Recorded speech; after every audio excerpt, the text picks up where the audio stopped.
Good morning, first graders. Today is Thursday, April 2nd, 2020. Let's start our day with the kindness pledge. I pledge to myself on this very day to try to be kind in every way. To every person, big or small, I will help them if they fall. When I love myself and others too, that is the best that I can do. Well, friends, I'm sure that behind me you are seeing the word spring break.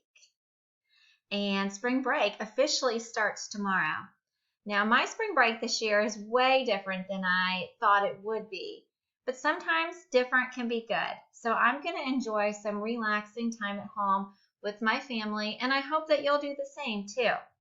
There might be some days that are kind of rainy outside. I'm really not sure what the weather's going to be like. So I put together some activities that you can do inside your house just in case we have some bad weather. So let me go ahead and share those with you so you can see what they look like. So I was thinking again, if the weather is bad and it's a day that you can't go outside or you just want to spend some extra time inside, that I would put together some activities for you.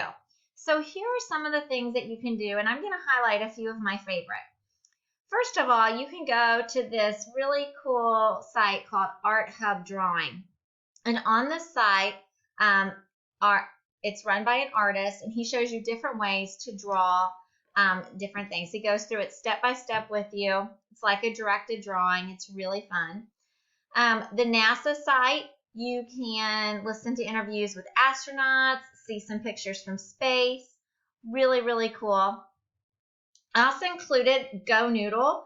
Has all kinds of fitness videos on there that you can do that are really quick. Mystery Science, some science activities, and also virtual vacation.